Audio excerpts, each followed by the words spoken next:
I'm Kaitlyn Bristowe. Your session is now starting.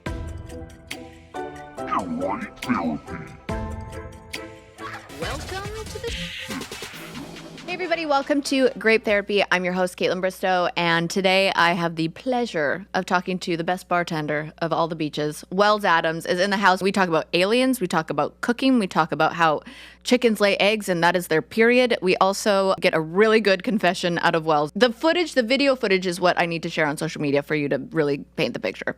Enjoy. So Sarah, she's 5'2". Yeah. What does that mean? 5'1" and a little bit? No, she's 5'2". She Okay. gets very upset. She's small, right? Yeah, she's tiny. When I walk next to her, she walks so fast, and my knee comes up to her hip. Like that's how much size difference we are. Yeah. She's always just like on the and I'm like, can we slow down? Like I don't know where we're going right now. And she's like, oh, God, so sorry. I'm like, first of all, like, I don't even understand the physics of it. Like, I don't even understand how you can walk this fast whilst my leg span is triple it that doesn't of add yours. up. It doesn't. Yeah. And so I'm always like, can we stroll? Yeah. I love a stroll. I'm also I'm not in a hurry to get any unless we're late for something. Like, what are we doing here?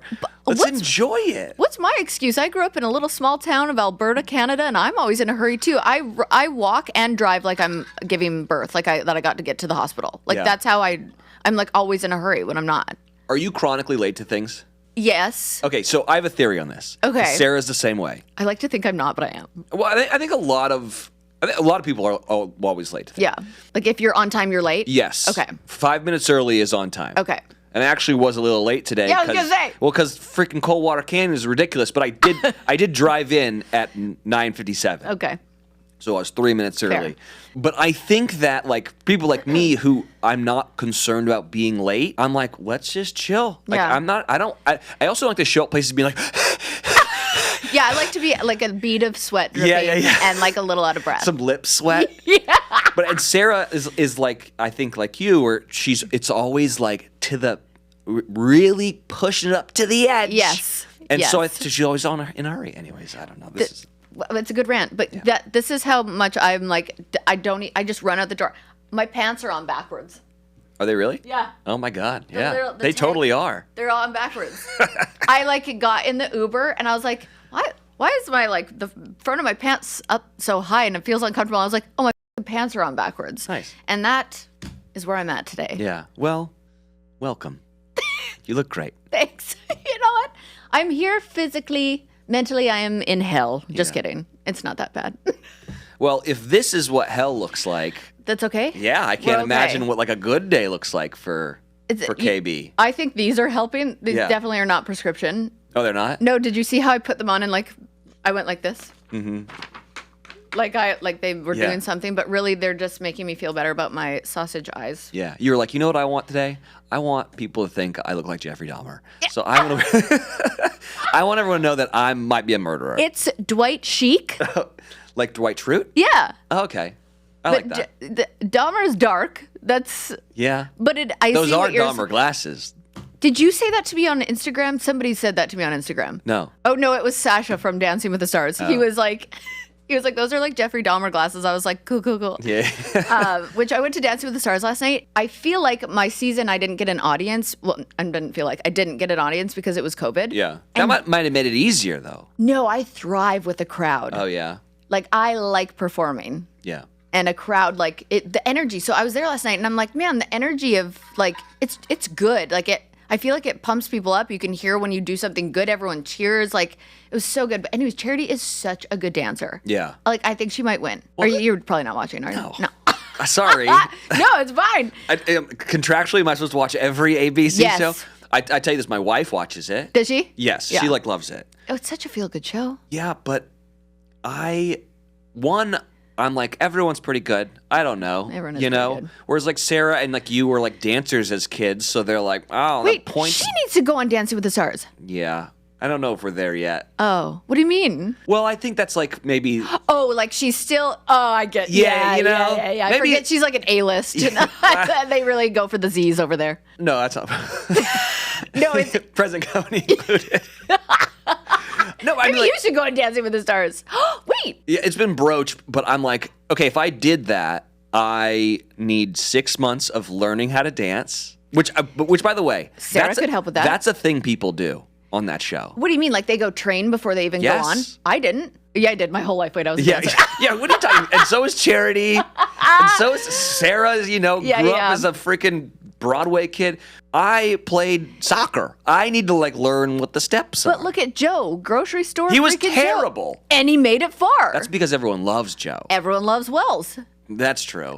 but I think they changed the rules. I'm friends with Alfonso, and I love him. He's the best. Yeah. He was like, they changed the rules of voting that year that Joe was doing it because people that we're terrible. We're making getting it so far. And they were like, this is, and I'm sure that's this probably not that fair. I got to say though, Derek Hough is one of the sweetest guys. Isn't he? So I see him at parties a good bit. And every time I see him, he's one of those guys that he's like, Wells, how's it going? How's the golf game? He has all the he has things clocked of what certain people. And the wedding looked beautiful. Oh my God! The show's airing when? I love that. And I'm like, you're one of those guys that I don't know if he gives two shits about me or all the shits. You don't know which one it is. But I'm always like, Derek Hough is so nice. I love that guy. It's true. He went out of his way last night to come out from the judge's table and give me a hug, and same thing. He's so their whole family it's actually unfair. I feel like they're aliens. Yeah. They're all beautiful. They all have wolf eyes. Yeah. And they're talented in everything they do. They're smart and they are really nice. Yeah. They're all the things. They're the Anunnaki, I think. What's that? Those are aliens that look like Swedish people. They are? Yeah. Oh, now I'm scared. No, they might be. That's a real thing. Well, now I'm going down a rabbit hole. We're going to turn this into a Joe Rogan podcast. Let me tell you about the Sumerian text, man. You don't even know. I will go down a rabbit hole of that. Oh, I really will. Do 3 TikTok videos, and all of a sudden you're My algorithm in the depths of aliens. Gosh. Yeah, so supposedly there's a couple different races of aliens. There's the grays, the small ones. With the eyes. The big eyes, yeah. yes. Yeah. And then there's the lizard people that, you've heard of that. I've heard of the lizard people. And then one's called the Anunnaki, which is they can walk amongst us. They're from a different star system. They're beautiful. They're all do they know they're aliens? I don't know. I'd assume so. Oh. But blonde hair, blue eyes. So they're the Huffs. They are the Huffs. Yeah. I wonder if that theory is or I'm going to look it up, if people think the Huffs are, how do you say it? Anunnaki? Anunnaki. Anunnaki. Yeah. Oh, I can't wait. Are you big into the alien thing? Yeah. Me too, man. I love it. I fully believe in all of it. Me too.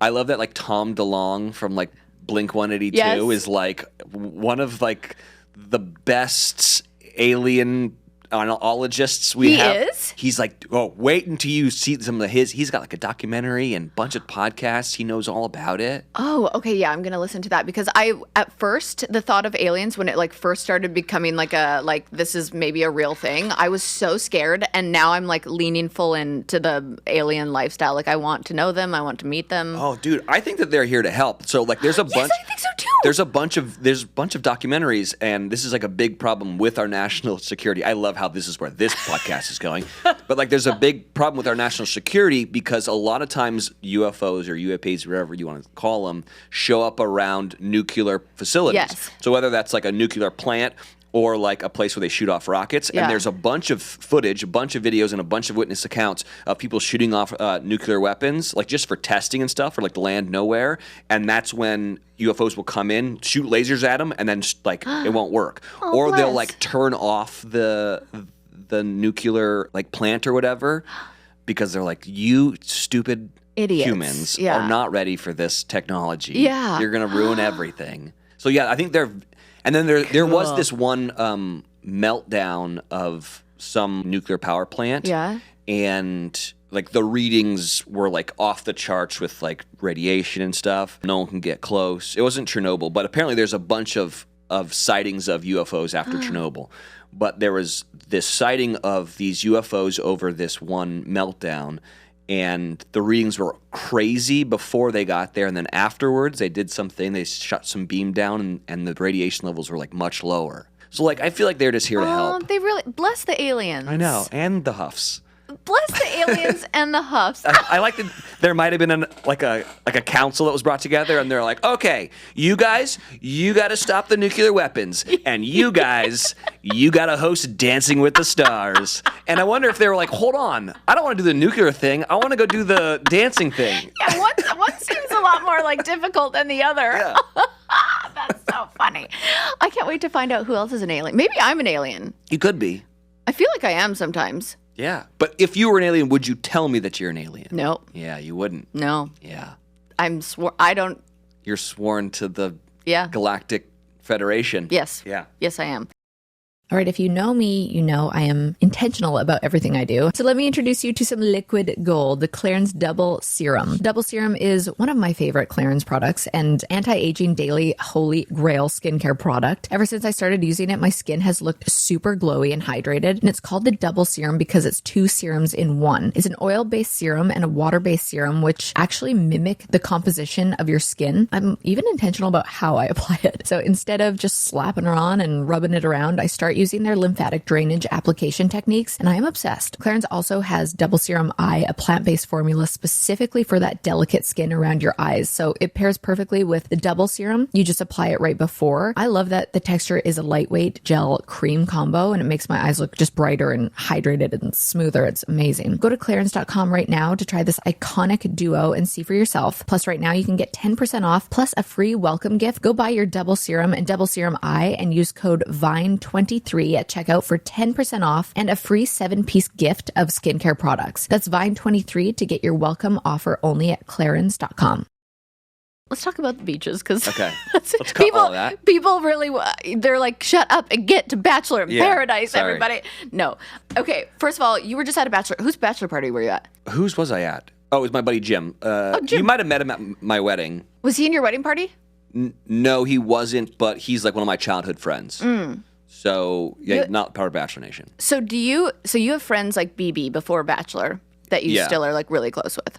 I don't have a lot of Bachelor friends, if I'm being honest. I don't really either, but like I like everybody. Yeah. For the most part, I like everybody. And I have like a couple really solid friendships out of it. But otherwise, I'm like, if I saw them, I'd give them a hug and be like, hey, but I don't really have solid. Yeah. I don't either. It's like you, Higgins, Chris Dean, Harrison, Joe. Yeah. I love Joe. I feel like Joe's such a real one. He's the best. And Nick, I mean, I love Nick and Natalie. But yeah, I'm not like super close with all of them. And it's interesting because when I first started doing Paradise, I was the same age as everybody. Like, or at least I was like age appropriate. And I've done it now for so long where I'm like, wow, I really am. I'm in a completely different generation than you guys are. Yes. Which is a very weird feeling. I was going to ask you about that because, you know, what's the movie where he's like, we get older and they keep staying the same age. Matthew McConaughey. Yeah, Dazed and Confused. Dazed and Confused. Yeah. That's like, I feel like it really is a generation thing where it's like, now it's the next one where they're all like 25 again. And I'm like, I forget that I'm not that age anymore. Yeah. And like, I went out with Serene Russell the other night and I'm like, what a lovely girl. And then she's like, yeah, I'm 27. I was like, what?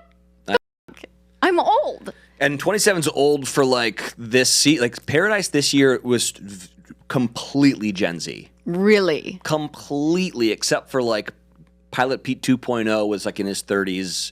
And then, that was basically it. And so they were saying things where I was like, what? I don't know what that means.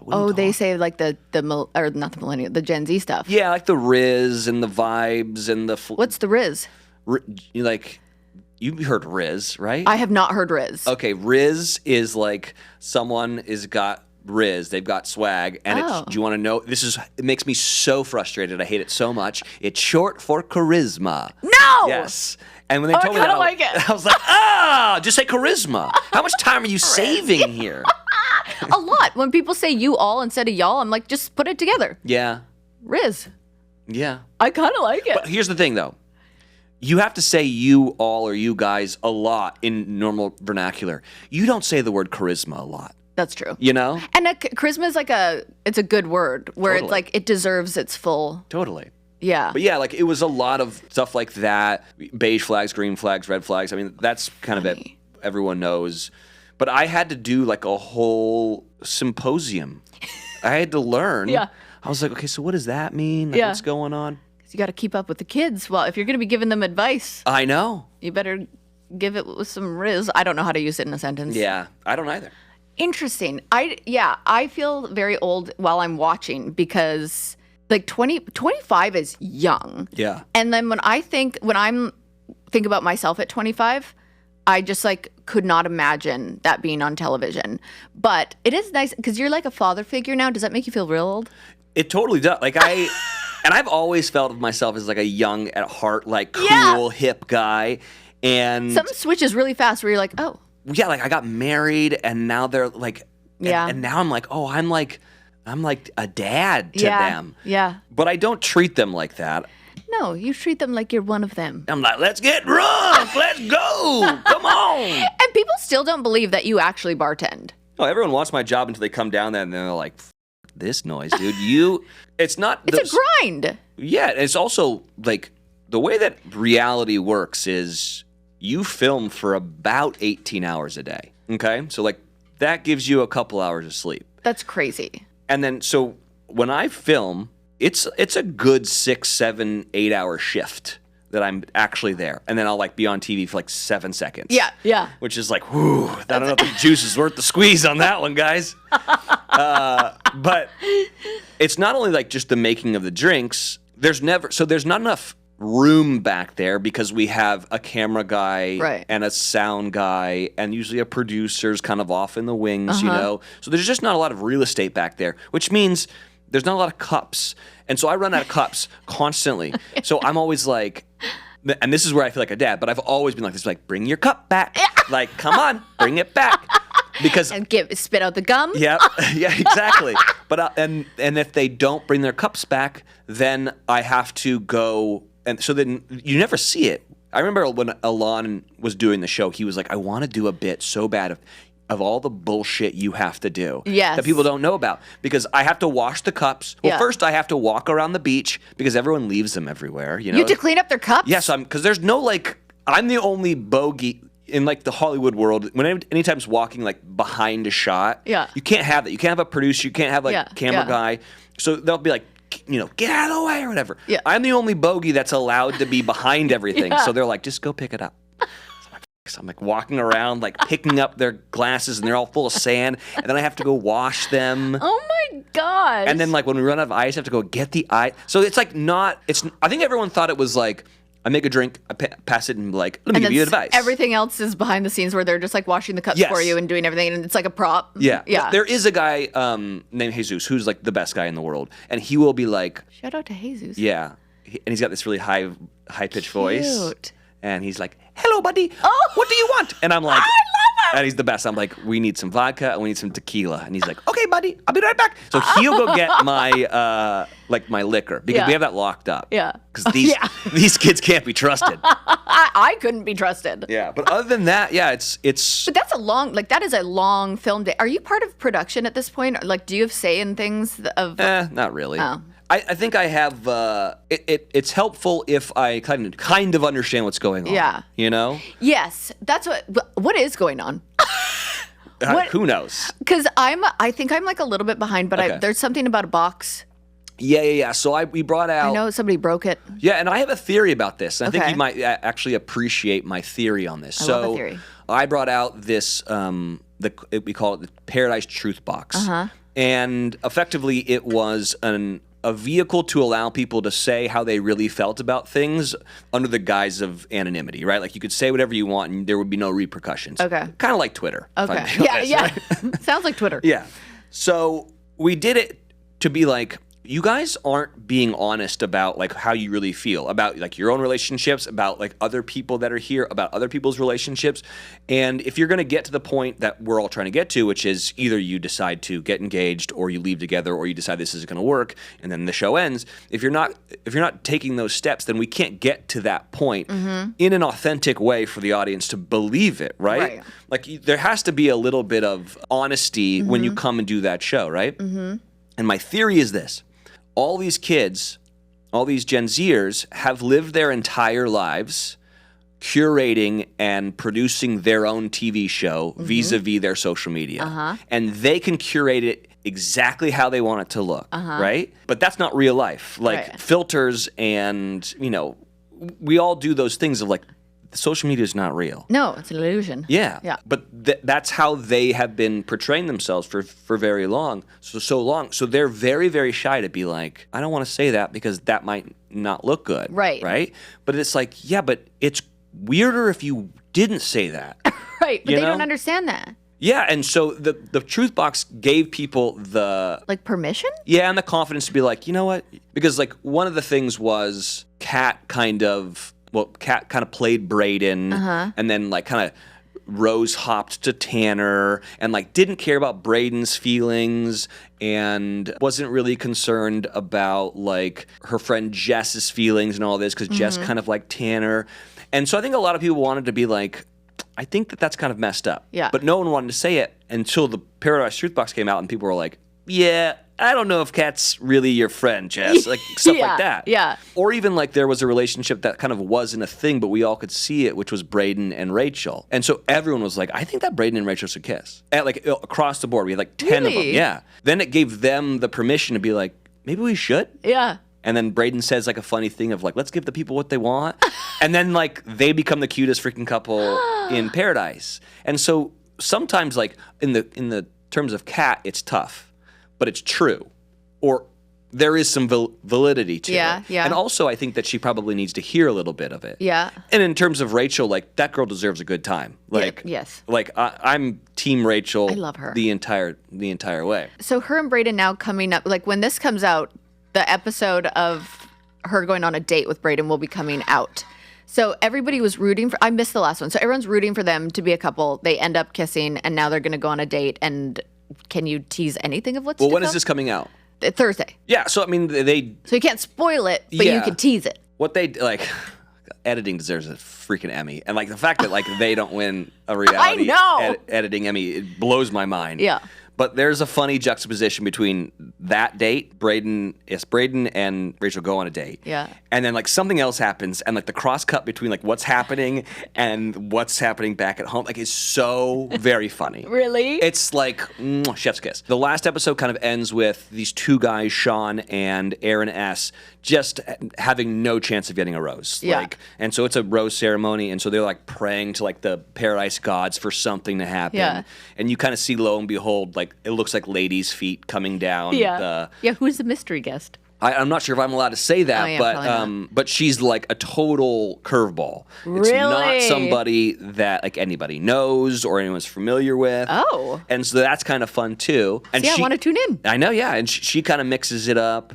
Yeah, and the Kat and Tanner of it all, it's a little rocky. I think you can kind of see that from the super tease from the last episode. Yeah. There's a lot of good stuff. The next episode's very fun, and I have to fix my Paradise Truth Box because it was broken by Aaron S. Oh, and to glue it back together. I got like gaff tape. They're like, "Hey, go down there." When you ask like, "Is this production?" I mean, part of production. Production's like, "Hey, go fix your box." After you clean those glasses. Yeah. Hey, go. Hey, change the trash cans, could you first? And then when you go to Starbucks, get us. Also, the poop baby was born if you got a plunger. Yeah. They're like, hey, go and fix the box. We'll send a camera down there. Like, you got to fix the box. And I'm like, okay. And I'm like, well, do I have tools? Like, what am I a carpenter now? Yeah. They gave me like little nails, like hang things on the wall, like pictures on the wall. And I'm like, I don't know if this is going to work. So I was like, give me some duct tape. And of course it's a production. So like, they're like, we have gaff tape. I'm like, great. That's perfect. So it's just me like fixing the box.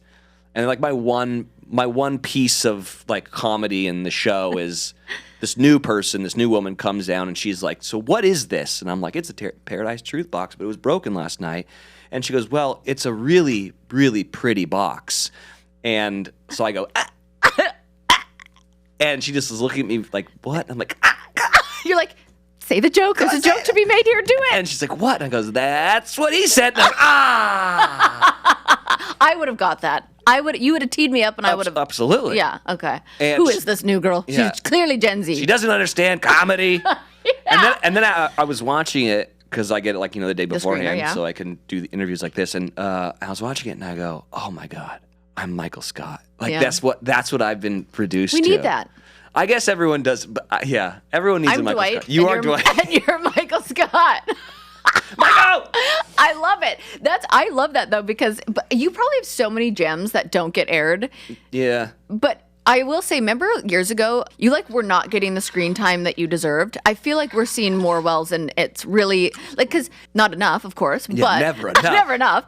But the show it's turned into its own bit, it's a joke, which I love. But it's real and a joke, and then you add the comedy to it. You are the Michael Scott of it, and it's just so perfect. I think it's funny that I think my tone on this show has changed a little bit. In what way? I think that originally the tone was I was one of them, which I was, because I was on shows with all of them and stuff. And then I think my tone has changed a little bit to what everyone at home is thinking. Yes. Which I think that's probably pretty good. Yes. I think originally what the producers wanted was the audience to get to that thing on their own. Yeah. Right? Yes. But I think sometimes it needs to be pointed out because you might not have been down in Mexico or understand how gross the sand is there. What of those the idiosyncrasies of the whole thing. So yeah, I think that I've turned into a little bit of that. It works. And still the therapist thing is good. Yes. Yes. It's so necessary. It's so freaking because sometimes you just want to go talk to your bartender and that's such a thing that, in the movies, everyone always takes a shot of Jameson with their beer talking to the bartender about their feelings. It's amazing. Hey, want to hear something pretty exciting? Well, Wella Professionals has unleashed its new line, Ultimate Repair, backed by over 140 years of expertise. This is the ultimate hair rescue. It takes just 90 seconds to work its magic. Everyone has 90 seconds in their day, even me. Even I do. The Ultimate Repair works wonders with its key ingredients, AHA and omega-9. They rebuild the bonds inside your hair strands and revitalize the damaged hair's outer barrier. So this bonding serum is like a superhero for your hair, repairing damage in, like I said, just 90 seconds. I can't get over it. It made my hair so soft, too. This luxury product has rich textures and floral scents, and it is designed for all hair types and textures. It's the perfect leave-in spray treatment that everyone can benefit from. I actually love it. I shared how I used this on Instagram as I was getting ready to leave for my busy week because it's just that easy. After I hop out of the shower, I just spray the Ultimate Repair Miracle Hair Rescue all over my wet hair, wait the 90 seconds that it takes to do its work, and then I style it. And the beauty of it is there's no need to rinse. I love it. You just keep it in there. This little guy helps me stay focused on my hair care in times where I'm out of my routine and feel like I don't have time to think. I have the travel size of it too so that I can bring it on the road. So hop on the healthy hair train with me. Try Ultimate Repair Miracle Hair Rescue with 10% off the travel size on Amazon by using promo code 10VINE. Okay, I like to think of eyes as the windows to the world. That's deep, but true. So why not make them more clear and stylish? And I got you with Warby Parker. You can find everything you need for happier eyes, eyeglasses, sunglasses, contact lenses, and eye exams, and you can shop online or in stores. After taking their quiz, I was matched with glasses that were picked out just for me. The home try-on kit was sent to my door. Gotta love convenience. I tried them on at home, sent the pics to my friends to get their opinions and how fresh I looked in them. And then decided which ones I wanted to keep. And it was so easy. The glasses even have anti-fatigue and blue light filtering lenses, which is pretty cool. And if you're more of a hands-on shopper, Warby Parker has got you covered with over 190 retail locations throughout the U.S. So you can see their fabulous eyewear in person. And now here's the icing on the cake. If you add a second pair, whether it's prescription glasses or sunglasses, you'll save 15% on both. So try Warby Parker's free home try-on program. Order 5 pairs of glasses to try at home for free. No obligation to buy. Ships free and includes a prepaid return shipping label. Try 5 pairs of glasses at home for free at warbyparker.com/OTV. What is the new podcast you have? It's called Two Dudes in a Kitchen. Tell me more. So Tyler Florence from Food Network. Yeah. He's had a million freaking shows. Right now, he has a show called the Grape Food Truck Race. Okay. Oh, cool. Yeah, but he was on Worst Cooks in America when I was on it. Yeah. And so that's how we became friends. And iHeart was like, we should do a cooking podcast. And I was like, well, that's going to be hard because people can't see it or smell it or taste it. Right. But we can talk about it. So anyways, it's really just us talking with cooks, whether they're celebrity cooks or they got cookbooks out or whatever. Yeah. And just us talking about food. Yeah. And I'm kind of the everyman. I'm obviously not a celebrity chef, but I can cook pretty well. Yeah. So I take the the perspective of like, okay, I'm dumb. I don't know what that means. Right. And it's helpful. Like, so the holidays are coming around. So like we've been doing a bunch of like fun ideas for Halloween. Like what cool. cupcakes are we going to do? Or like lemon bars are we going to make? Or what cocktails should we make for this? That's going to be spooky. And then obviously Thanksgiving and Christmas and Hanukkah and all that kind of stuff. So we go through it kind of like that. Like it's weird. Like we'll have celebrities on that like I'm like I didn't know you cooked. Like we had Tiffany Amber Thiessen on where I was like I'm just pumped because Kelly Kapowski's hanging you're like out with I've got me. a boner. Yeah. You said that, not me. I met her when I was with Sean. We met her, and he was like freaking out, and he posted a photo, and he kind of like cut me out of it just like a little bit, and with her, and he was like met my celebrity crush, and people were like so mad, but he asked me if he could do it, and I thought it was hilarious. That's so good. Yeah, you should have Kristen Cavallari on. She's an incredible cook. Well, she's next. She's next. Yeah. No, it's fun, especially if you're into cooking and like good ideas and stuff. And also, my whole thing is like, how do I make this easier? Like, I feel like you celebrity chefs, or you like, James Beard award-winning chefs know all the tricks. Like, what do I need? Yeah. He'll come with things that are like really, really helpful. He'll be like, never cook an entire turkey in the oven. Oh. That's the worst way. Don't stop doing that.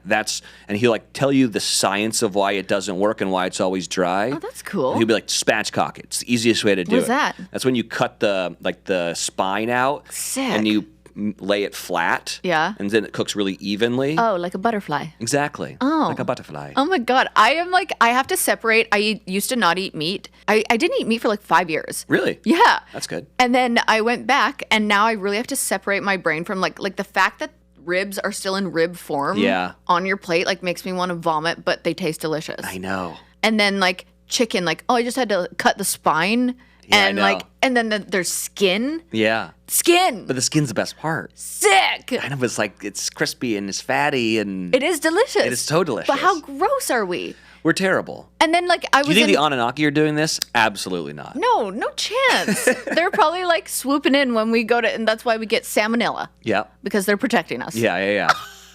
But I don't know if I've told this on the podcast, so whatever, but I was in Mexico, and you know what those like hibachi grills? Yeah. The guy's making jokes. He's like putting meat on the plate, and he goes, and monkey for the lady, and everyone's like, ew, and he's like, just kidding. I'm like, yeah, just kidding, it's a cow. Like, that's still weird. Totally. I understand. Yes, you're right. You know right. what I mean? Like, why is a monkey gross, but a cow's delicious? Like, cows smell like absolute shit. Yeah. And they're so sweet, though. Have you ever played with a cow? Have you seen the TikToks where the cows like hug people? Yeah, they're like kind of like dogs. Oh, and also God. Pigs are like that too. Pigs are so smart. Yeah. Pigs are actually smarter than dogs, and we eat them. Yeah, I believe that. And we fantasize about bacon. I know, but it's so good though. I know, but it's sick. Stop. If you were so smart, you'd be less tasty, I guess. That's why we don't eat monkey. No, monkeys are brilliant. Why don't we eat them? Yeah. This is a weird... This is what happens on this podcast. Yeah. I just go so many... My brain is like focused here, and then it goes, wait, what about that? Here's my other thing, though. Like, so I know it's not vegan, but like eggs aren't hurting anyone. This is a good conversation. First of all, I'll never get over the fact that you call eggs chickens, period. Well, because that's what they are. That's disgusting. That's their period? They lay an egg, and that's when they're ovulating? Well, I don't get it.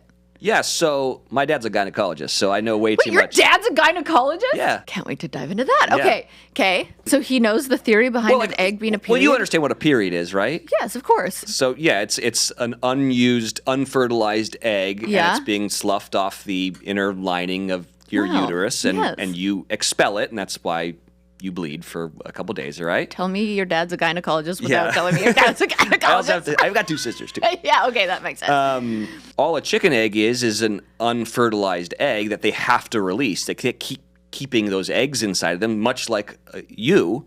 Oh, that's... Okay. Yeah. Mm-hmm. Obviously, it's a little bit different because, like, all the things that you need to grow a baby chicken are in the egg, whereas a mammal, I don't think that's how it works. I think you have to be putting in nutrients into your body. This is bananas. But that's what it is. It's an unfertilized egg. And does that gross you out, like, a little bit? No, because I love eggs. I do too, but that's what I mean by separating things. Like, I'm like, nope, an egg does not come from an animal. It's not a chicken's period. It's just fucking egg. Yeah, no, it's an unfertilized egg. How did we get here? We were talking about monkeys at the hibachi grill. Oh, you were saying like eggs don't hurt anybody. Well, that's the thing. Like, so I totally understand veganism, and there's a part of me that kind of wishes I had the strength to do that. Yeah. But then I'm like, but the chickens, they're still alive. Like we did, and also like the egg was going to come out, and it's not like that egg is used for feeding like their baby chicks or something. Right. Much that like, calf milk, we steal that, and that's supposed to be for their calf, right? Yeah.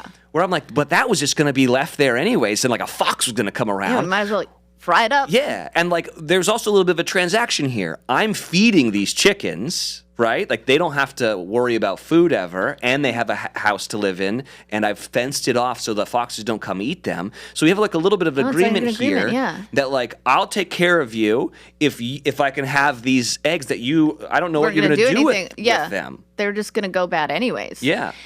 As long as they don't keep them cooped up in like those cages. Yeah, cage free. I will say this though, and this is something that like I have learned from doing this Two Dudes in the Kitchen show with Tyler. The best eggs are always free range, grain fed. Yes. Like the yolks are so much darker and creamier, and so and eggs are like weirdly expensive right now. But yeah, what's that?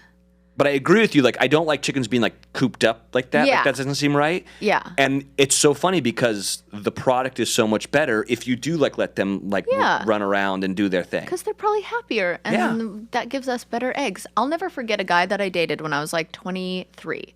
We were grocery shopping, and I was like, "We got to get the free range brown." Yeah. And he was like, "When we have money, that's when we get those eggs. That's when we strike." But yeah, and then like I still like once in a blue moon will talk to him, and after I like got my first like big paycheck from the show, and also I just sent him a picture. And I was like, I can afford the eggs now, and it was like literally like 10 years later. I was like, I got the brown eggs now, and he was like, nice.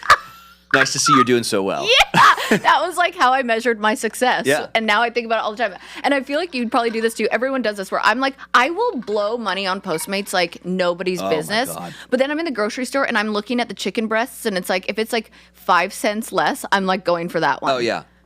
I was doing this bit on my other show, YFT, where I was talking about Postmates. And I don't know if you have this, but I have this weird thing where I, of course, am watching every second of every mile that this person is driving with my thing. I know exactly what street they're on. I know exactly how long that intersection is going to take. Yes. I know exactly when they are showing up at my house, but I will never, ever go out there and get it from them. Me either. Because I am so disappointed at the person that I've become that can't get in his own car and drive over to Jimmy John's. Yeah. Or Jersey you don't Mike's. Make eye contact with a guy that's like, I fucking got this for. It's like picking up dog. Like the dog has to look at you and be like, you're picking up my shit right now. Like that's the feeling. And like, and especially when I'm hungover. Yeah. And they're like, you're like, it's 5 minutes down the road. It's like, it's Wednesday morning, dude. Who gets drunk on Tuesday night? What's wrong with you? You are a piece of garbage. Yeah. I wonder if there's a podcast out there of Postmate drivers who just like talk about the shitty humans that they come across with. Yeah. I get that, but I don't like to go out there because I'm scared that they're going to take murder me. you. Yeah. Yeah.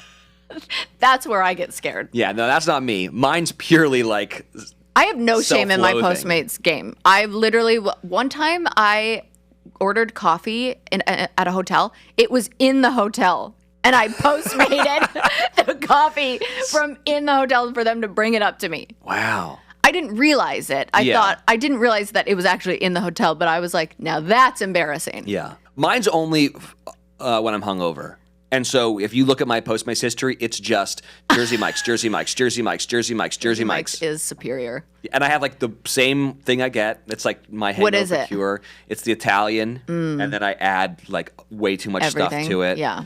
And then banana peppers. Yeah, I like the banana peppers. I love banana peppers. And I need more mayo. Oh, I got food poisoning for the first time off turkey deli meat, and I don't think I'll ever go back. Yeah, it'll happen. You got to watch it. Sick. I was like projectile, and I have a fear of vomit, and I was like violently throwing up, and now I'm a single gal, and I was just by myself crying, being like, Someone rubbed my back. It was so bad. And now can you not eat turkey meat? I'll never eat turkey meat again in my life. Isn't that terrible? Yes, because I love Jersey Mike's, but when I didn't eat meat, I always ate a veggie sub, and I would just load it up, and it was delicious. Yeah. Your favorite thing podcast, do you ever run out of favorite things to talk about, or is it always something? What's your latest favorite thing? Have you seen the show Fall the House of Usher? No. It's beautiful. It's Mike Flanagan's new horror. He's the guy who did The Haunting of Hill House and Bly Manor. Oh, wait, were you watching it and Elan Gale was in it? Elan's in it, and so is Molly. Joe, that was, yeah. Yeah, and so is Molly. Mm-hmm. Molly's got like a big part in it. Really? She's very, very good. And the great thing about Mike Flanagan is he just uses the same actors. Like, really? It's all the same people from every show.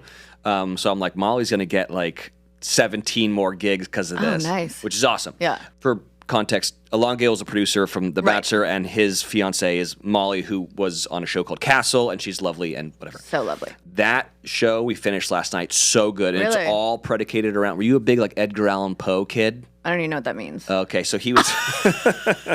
Okay. So no. he was a poet, and he wrote like all these really scary poems. Like the one that's kind of famous is The Raven. Yes, okay, I know that. Yeah. Tap, tap, tap on my door, evermore, whatever. Yes. And then like Casa Amontillado and like Telltale Heart, and he's got a million. So it's all predicated. And then there's also a poem called The Fall of the House of Usher.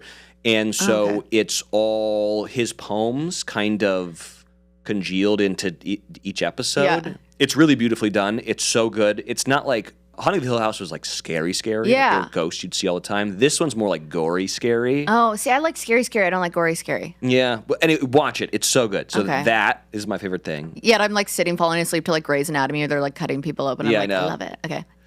I'm reading a book series right now called Extracted, which is so good. Really? Yes. Highly recommend. I'm on the third book right now, which is How many books are there? 3. Okay. And it needs to be a movie. Okay, I'll give you the premise. I love reading. I'll give you the premise. Okay, give me the premise. I can feel the passion. I do Audible, so like, and I do it when I run. So like, I love running because I'm like, I get to go into my weird world now. I get it. So this guy makes a time machine. He goes into the future, and he sees that in 2111, the world's been destroyed. Okay. So he realizes, and he had gone into the future, and in 2111 everything was fine. And then like a couple days later, he kept on like kind of going in and out of the timelines, and he realized that the future now was ruined. So he realized that the time machine was the thing that ruined the future. Oh, crazy. So what he decides to do is he decides to go and get 3 operatives to try to fix the timeline. So he goes and has to go extract them. But because any change in the timeline could change like the future, he has to go find people who died and like nothing was left of them. Oh. Right? So he goes and finds this one guy who like saved a bunch of people at this like big tube bombing in London. He goes and finds like this Secret Service woman who was protecting the Prime Minister when there was an assassination attempt and like the building fell down. And he also goes and finds this guy named Mad Harry Madden, who was this famous World War II soldier who was like the biggest badass in the world, and he like single-handedly helped save the war, but he died like tragically. Jesus. Trying to blow up all these U-boats. So they go and extract these 3 badass mofos. Okay. And then he takes them into the way distant past to get away from the future, so there's no timeline. Then they have to like figure out a plan to go and stop, because someone else gets a time machine, and that's how the timeline gets all messed up. And so then they have to go into the future. And so it's like, it's so cool. It's like the most. It's like badass and like time travel and science and war, and it's so good. So I will not be reading it, but that sounds. I'm telling you, I like when I like The Housemaid, where there's like yeah. Or like Nicholas Sparks. No. I like dark and twisty, like fucked up stories. Okay. But it has to be like hot and sexy too. I've got some books for you. Okay. I got a lot of that. I do like sci-fi. Okay. So anyways, that's 2 of the things that I like. And then we do music a lot. And then, of course, I do a Bachelor recap. Or I do a Paradise recap. Yeah, you have to. I'll tell you what my other favorite thing is. Okay. Gary, Golden Bachelor. Oh, my God. I'm obsessed with Gary. It's so much better of a show than I ever could have thought it was going to be. And I thought it was going to be good. Me too. And it's exceeded all of my expectations. And I figured out why. Oh, what? Okay. So if you really break down why you like story, right? And like why you like character arc, it's because of stakes, right? So any great story, the protagonist or the antagonist, the stakes are really, really high for them.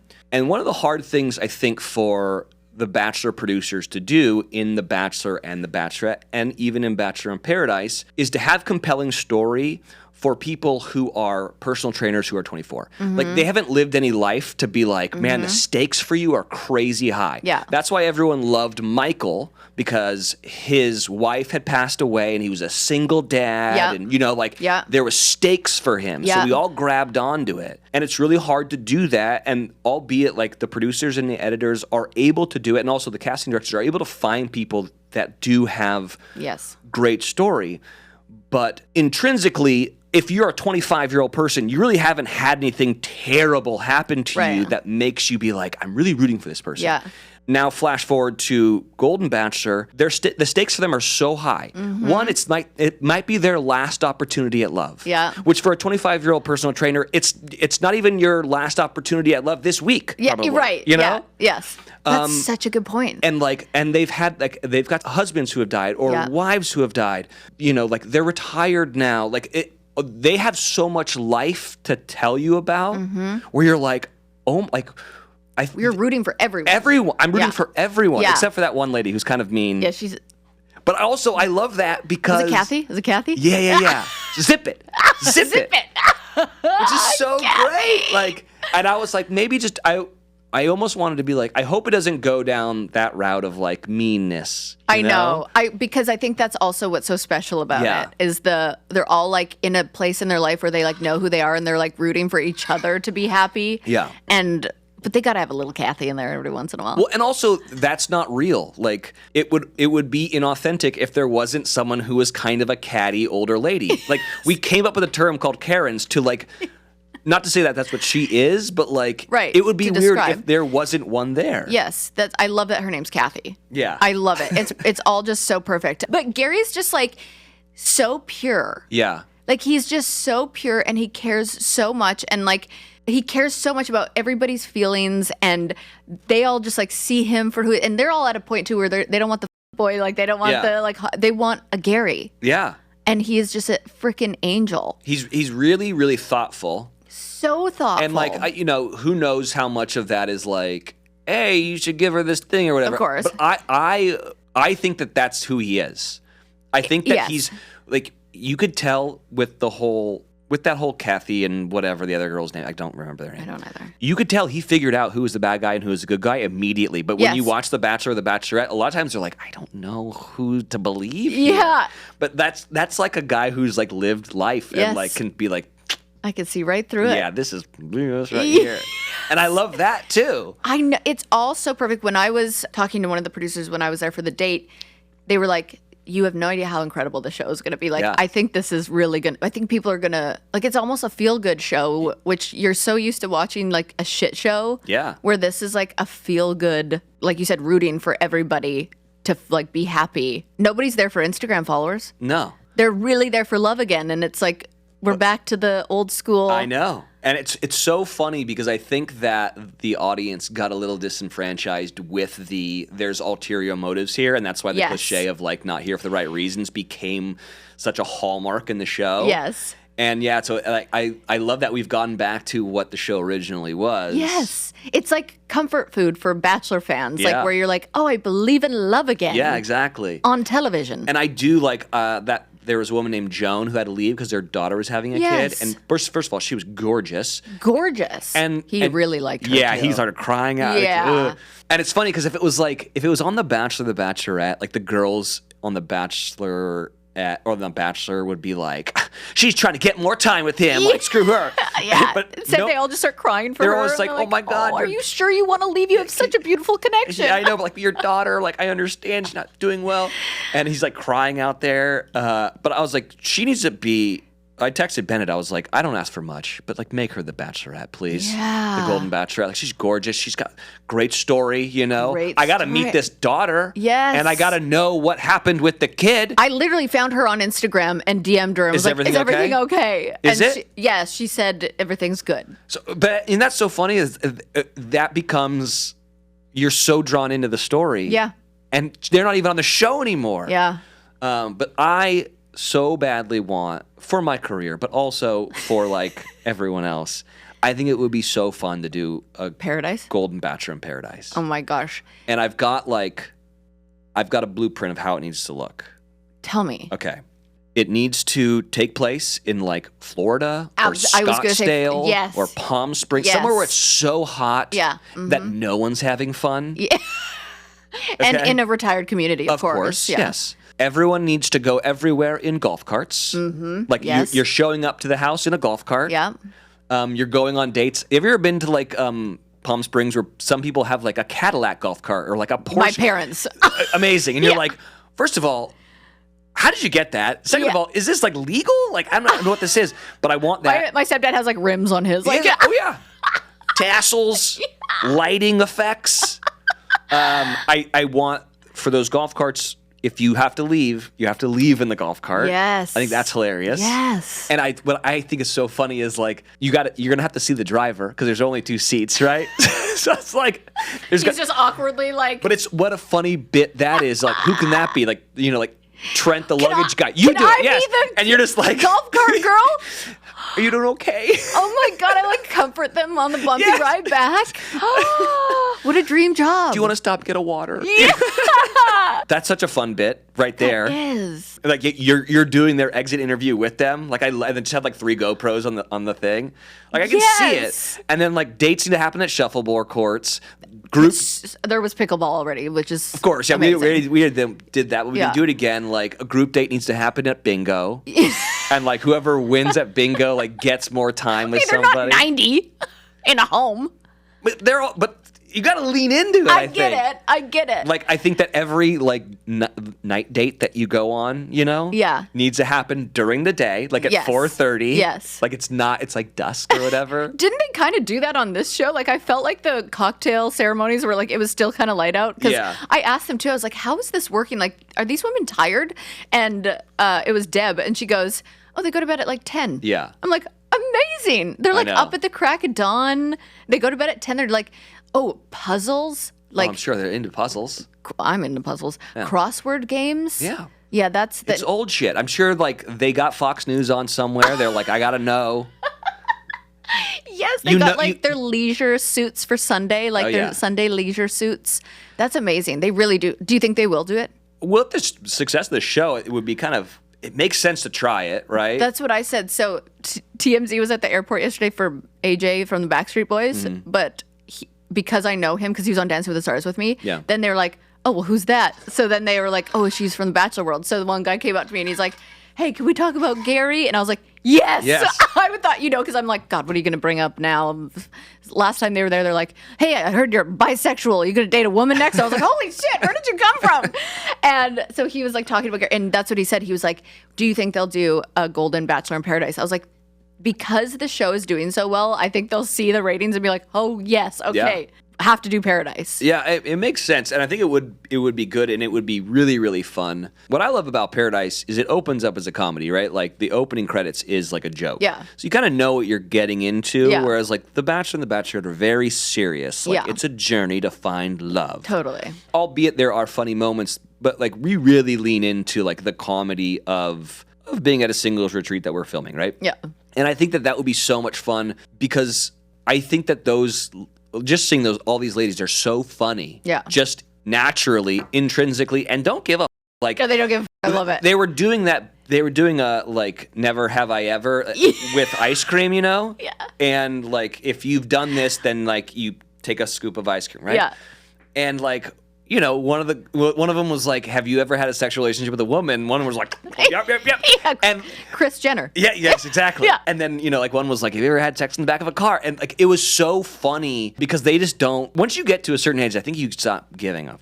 I think every year that you get older, you give one less. Yeah.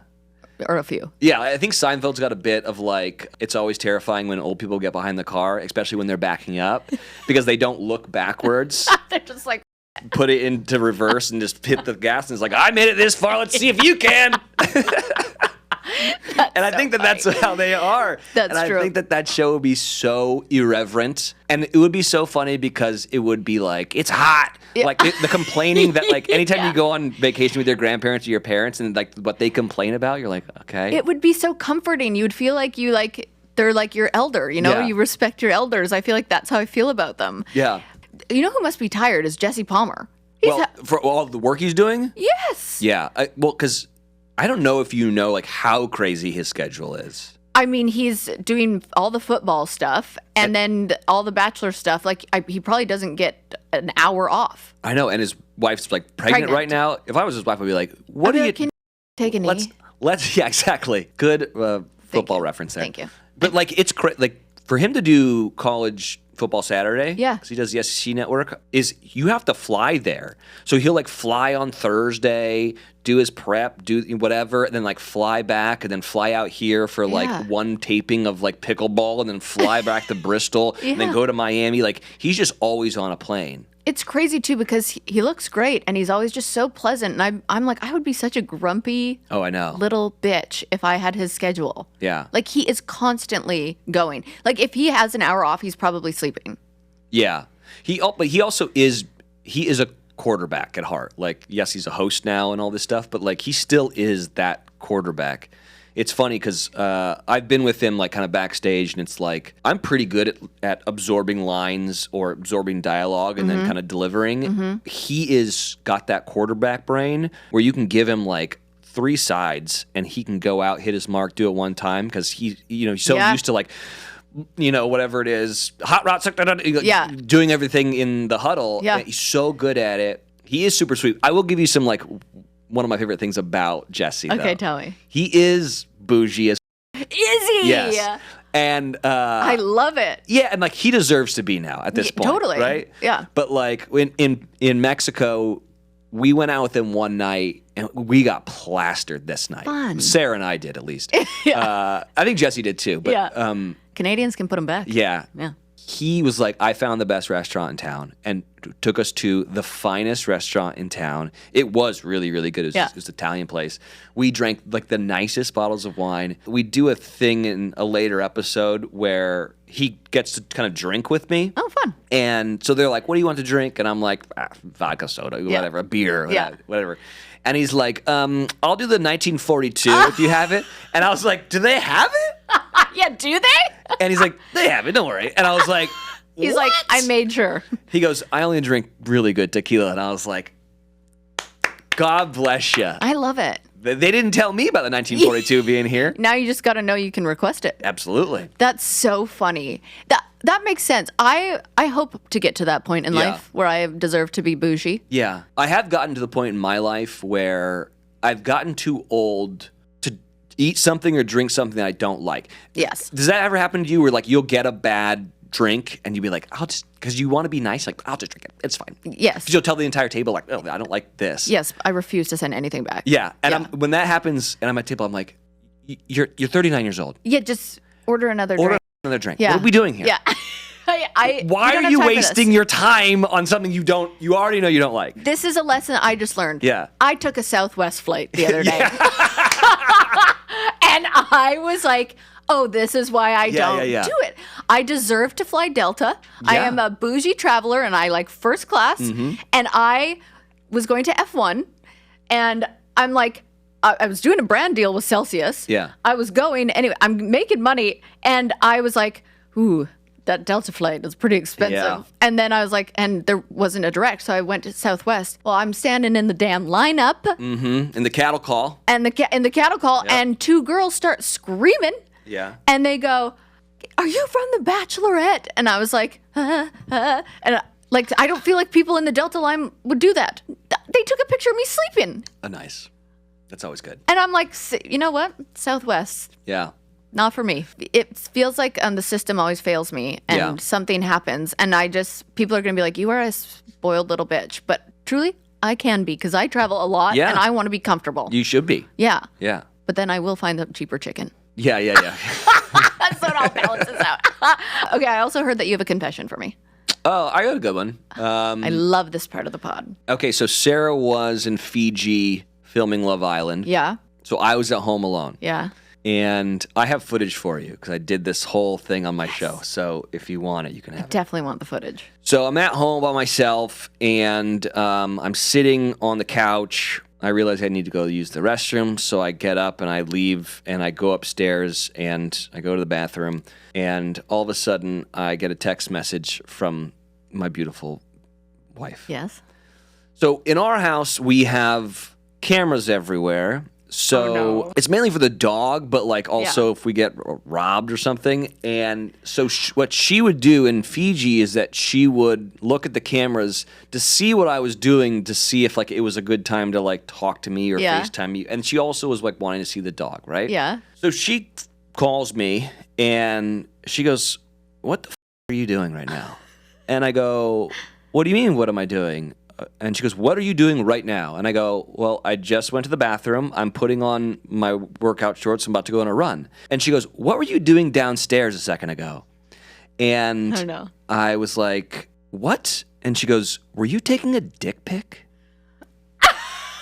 And I go, "Oh my God. No, I wasn't taking a dick pic." I thought you were like, yes. She goes, "Because I didn't get a dick pic. And if you're taking a dick pic, who you sending a dick pic to? Who you send this to?" And I go, "Okay, I wasn't taking a dick pic." And she goes, "Well, I need to know what's going on," because I was looking at the cameras. And I go, "Okay, we're married, so it's fine." And I don't know if I really want to do. I don't know if I really want to do this right now, but I'm just gonna be honest because I think that like the truth is not as bad as you thinking that I've sent a dick pic to somebody else.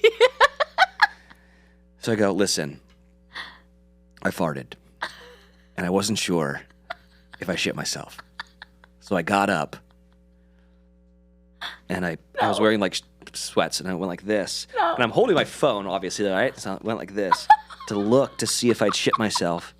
And it does look like on the cameras, it totally looks like I'm taking a dick pic, but I'm just making sure I haven't like crap my pants. And then I didn't, but then I was like, but I need to go to the bathroom. So then I went to the bathroom. That is hilarious, but also, if you shit your pants, wouldn't you know it? Yeah, it was more of like... And why are you looking here? Shouldn't you be looking here? It was more of a, like... I have questions. It wasn't like a nug, but it was a questionable fart. And I get it. We've all been there, like, that one... Sometimes you'll hear them and you'll be like, that sounded like more of a spray than a... But that's what I mean, you know. If you sharded. I didn't know. You had to look at your dick to find out? Well, you could see the seat of my pants if I pull it out. Please show me the footage. And can we post it on Off the Vine? Yeah, I did like it's like on the YFT podcast oh, it too. Is? Yeah, Instagram. I'll find it for you later. Okay, send it to me It's later. It totally looks like I'm taking a dick pic, but then once you hear the story, you're like, that's a man who thinks he just shit himself. She's like, oh, okay. Then she probably just wanted to give you a hug. No, I think she said the same thing. She was like, how do you not know if you've shit yourself? And I said, well, it must be nice in your ivory tower of no shitting yourself ever, but I'm a real man. Oh my God, that is great. That is a great way. We're ending this on a high note. Right. Thank you so much for being here. And where can everybody find your shit? Social media at Wells Adams on everything. And then I do YFT podcast with Brandy Cyrus. Go listen to that. And then Two Dudes in a Kitchen podcast. Go listen to that if you want to. Obviously, Bachelor in Paradise is on Thursday nights, 9, 8 Central, and then stream on Hulu. Amazing. You've done this before. Yeah. I'm Kaitlyn Bristowe. Your session is now ending. And if I'm being honest, I wouldn't mind a rating and review.